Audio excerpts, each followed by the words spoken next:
लोकसभा निवडणुकीच्या निकालानंतर आजचा दिवस हा बैठकांचा असणार आहे।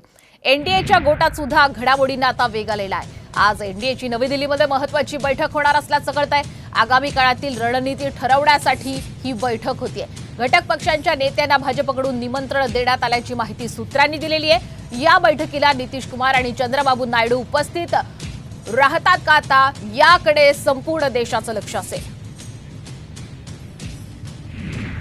दरम्यान लोकसभा निकालानंतर दिल्लीमध्ये एनडीएची जी महत्त्वाची बैठक होतीये, या बैठकीला अजित पवार गैरहजर राहणार आहेत। त्यांच्या पक्षाकडून प्रफुल्ल पटेल आणि सुनील तटकरे हे उपस्थित राहणार आहेत। लोकसभा निवडणुकीमध्ये अजित पवार गटाचा दारुण पराभव झालाय।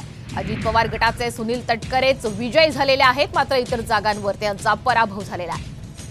आणि नवी दिल्लीमध्ये आज आपण पाहतोय महत्त्वाची बैठक होतीये। या बैठकीमध्ये मात्र मुख्यमंत्री एकनाथ शिंदे हे सहभागी होत आहेत, तर उपमुख्यमंत्री अजित पवार मात्र सहभागी होणार नसल्याचं कळतंय। त्यांच्या पक्षाकडून आता प्रफुल्ल पटेल आणि सुनील तटकरे हे सहभागी होत आहेत।